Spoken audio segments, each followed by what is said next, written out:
हो गया। चलिए आज हम लोग पढ़ेंगे when all partners are insolvent, जब पूरा पार्टनर इंसॉल्वेंट हो जाएगा तब। अभी तो हम लोग देख रहे थे कि फॉर्म चल रहा था डिसोल्यूशन ऑफ पार्टनरशिप 2 में, फॉर्म चल रहा था, 1 पार्टनर इंसॉल्वेंट हुआ। फिर हम लोग एक नेक्स्ट टॉपिक देखे थे जिसमें 2 पार्टनर्स इंसॉल्वेंट हो गया। अब देखेंगे हम लोग कि जब टोटल के टोटल पार्टनर्स इंसॉल्वेंट हो जाएगा, ऑल पार्टनर्स इंसॉल्वेंट हो जाएगा, तब हम लोग क्वेश्चन को कैसे बनाएंगे। तो ये एक इलस्ट्रेशन है, इलस्ट्रेशन नंबर 13। इसमें क्वेश्चन है the balance sheet of X Y and Z who share profits in 3/5, 1/5 and 1/5 ratio stood as follows on 31 March 2018 on the date of dissolution. Liability side में क्रेडिटर्स है 1,05,000 का, x capital है और Z का capital है। Asset side में cash है, bills receivable है, डेटर्स, स्टॉक, प्लांट, गुडविल और वाइस कैपिटल। नीचे बोल रहा है एडजस्टमेंट में the assets realised ₹79,750 and after paying ₹2,000 for realisation expense the creditors were paid 75 paisa in a rupees. Creditors को हम लोग कितना पेड करना है? 75 रुपया में 75 पैसा का मतलब 75%। तो 1,05,000 का आप निकाल लेंगे, 75% जो आएगा वही हम लोग क्या करेंगे, क्रेडिटर्स को पेड करेंगे। So the final adjustment amongst the partners assuming that they are all insolvent, सबके सब क्या हो गया, सब इंसॉल्वेंट हो गया। तो इंसॉल्वेंट वाले केस में देखिए हम लोग बनाते कैसे हैं। टॉपिक हम लोग का है when all partners are insolvent, chapter हम लोग पढ़ रहे हैं D2। तो सबसे पहला जो हम लोग बनाएंगे बाबू वो होगा रियलाइजेशन, रियलाइजेशन अकाउंट। फिर पार्टिकुलर अमाउंट, पार्टिकुलर और अमाउंट।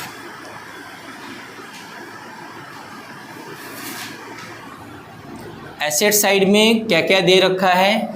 तो एसेट साइड में है बिल्स रिसीवेबल, वो है 25,000 का।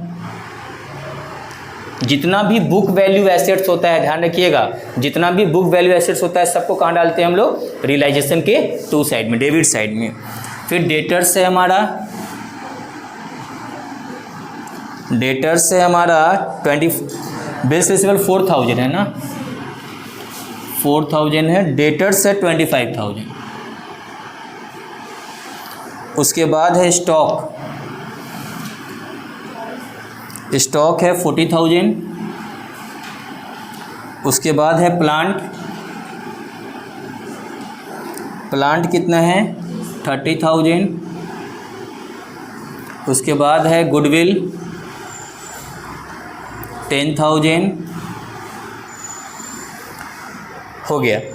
एक क्रेडिटर्स भी दे रखा है ना, 1,05,000। लेकिन हम क्या बताए थे कि क्रेडिटर्स का अकाउंट अलग से ओपन करेंगे, तो क्रेडिटर्स को हम लोग को इसमें फ़िलहाल नहीं डालना है। एसेट से रियलाइज हो रहा है उसको यहाँ डाल देंगे बाई कैश करके, एसेट्स रियलाइज्ड। कितना रियलाइज हुआ टोटल? 79,750। क्वेश्चन में क्लियर लिख दिया है 79,750, तो यहाँ डाल दीजिएगा 79,750। उसके बाद इसी क्वेश्चन में एक एक्सपेंस भी दिया है, तो एक्सपेंस को हम लोग यहाँ डालते हैं टू कैश करके। रियलाइजेशन एक्सपेंस हुआ 2,000 का, क्लियर है। इधर ज़्यादा होगा इधर कम होगा तो क्या आएगा? By net loss transfer to partners capital account, पूरा लिखेंगे ना, net loss transfer to partners capital account. कौन कौन पार्टनर हैं? एक्स वाई और जेड, एक्स वाई और जेड। तो जब लॉस निकालिएगा ना तो लॉस आएगा आपको 31,250, 31,250 लॉस निकालने सबको आता है। टोटल होगा बाबू 1,11,000, इधर भी आ जाएगा 1,11,000। इसको डिवाइड करेंगे रेशियो पे, और रेशियो दे रखा है पहले से क्वेश्चन में, डिस्ट्रीब्यूट करने सबको आता है। तो डिस्ट्रीब्यूट करके एक्स को जो लॉस होगा वो 18,750 का होगा, वाई को 6,250 और जेड को भी 6,250। यहाँ तक किसी को कोई प्रॉब्लम नहीं है। रियलाइजेशन में जैसे हम लोग बनाते थे D1 में, D2 में जो सिंपल क्वेश्चन बनाए वैसे ही बनाएंगे। अब इसके बाद हम लोग एक और अकाउंट बनाते हैं, वो कौन सा आप लोगों को बताए थे कल भी, किसका, कैश का। किसका बनाएंगे, कैश का। तो इसके जस्ट नीचे हम लोग पहले कैश अकाउंट ओपन कर लेते हैं कि पैसा कितना है टोटल। तो जब कैश अकाउंट बनाएंगे, कॉलम तो यही बनेगा, इसमें लिखते हैं हम लोग टू बैलेंस BD। क्या कुछ पूछना है? तो कैश में बाबू BD में है 1000। देखिए अब इस अकाउंट में कहीं कैश दिख रहा है, तो यहाँ बाई में है, तो किस अकाउंट से आ रहा है, रियलाइजेशन से आ गया 79,750 हो गया। इधर भी कैश है ना, 2 में है, तो बाई में किस अकाउंट से आ रहा है, रियलाइजेशन से, कितना 2000 हो गया। अब और भी कुछ बोल रहा है क्या इसमें, फिलहाल कुछ नहीं है। हम लोग क्या करेंगे, इस दोनों को प्लस कर लेंगे, तो प्लस करने के बाद जो आएगा वो है 80,750। 8750 में से 2000 को क्या करेंगे, माइनस करेंगे। वही पैसा अवेलेबल होगा किसके लिए, क्रेडिटर्स के लिए। ठीक है, तो यहाँ पे लिखेंगे बाई क्रेडिटर्स, और ये हमारा बाबू बैलेंसिंग फिगर आएगा। कितना आएगा, 78,750। इस अकाउंट में कोई प्रॉब्लम नहीं है, टोटल हो जाएगा 80,750। इसके बाद जो अकाउंट्स क्रिएट करेंगे वो होगा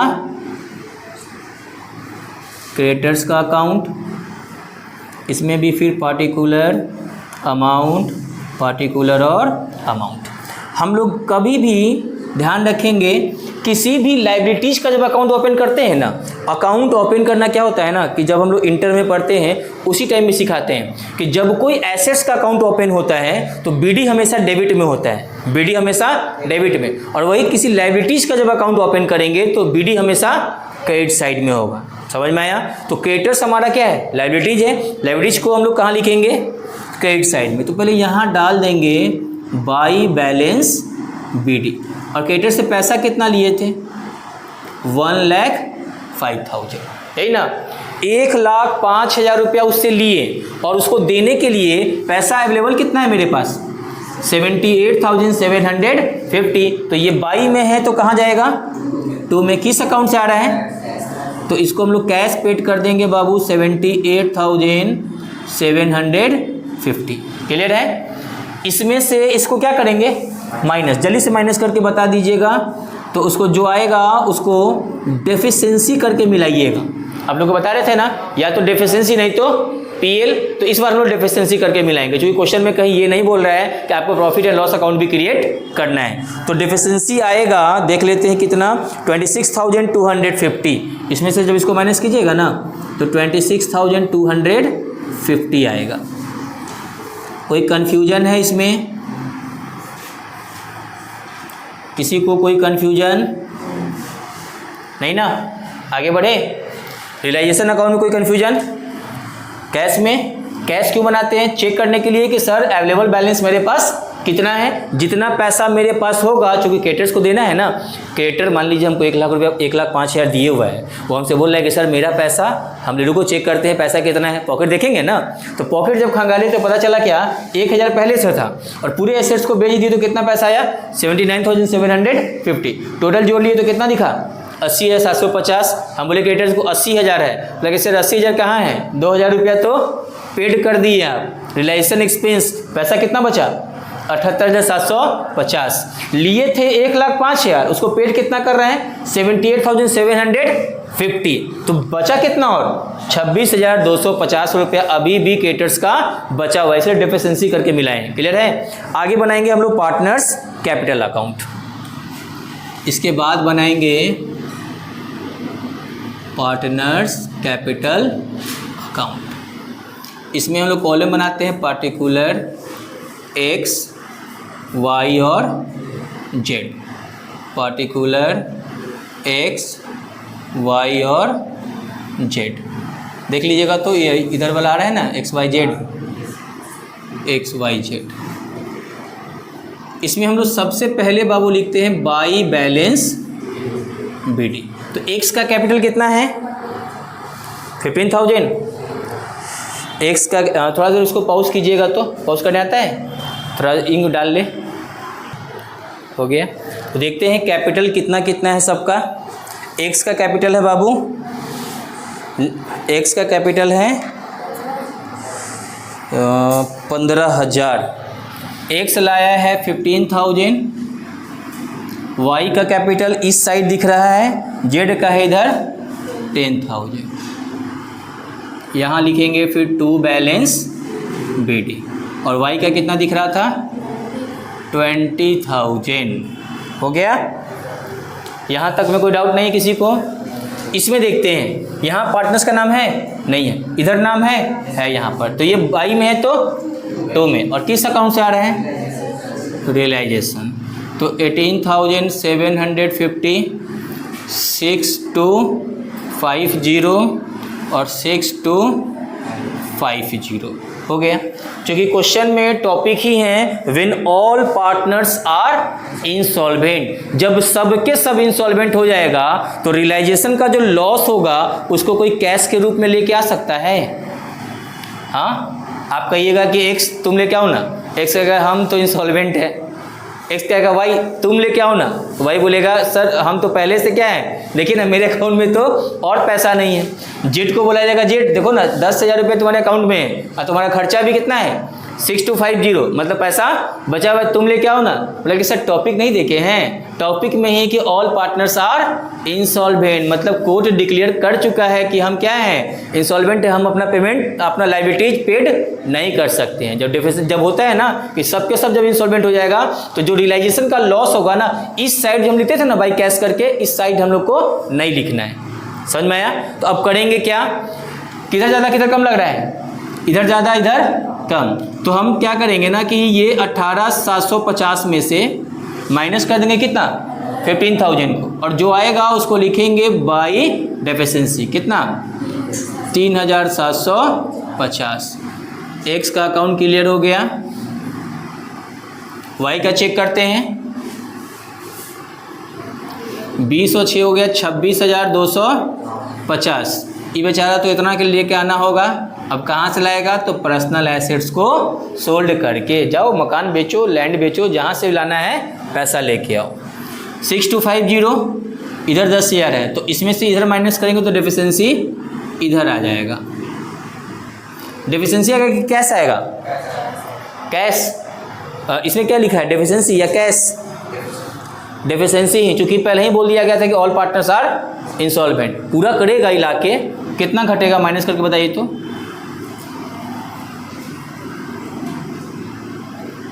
$3750।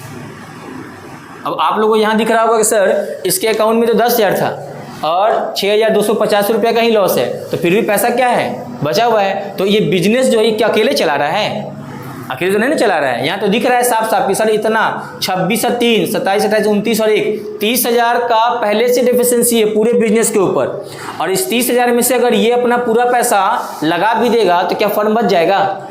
30,000 में से मात्र 3750, इसका मतलब है कि फर्म तब भी इंसॉल्वेंट है, तभी तो डिक्लेयर कर दिया गया कि सब के सब इंसॉल्वेंट हो गया।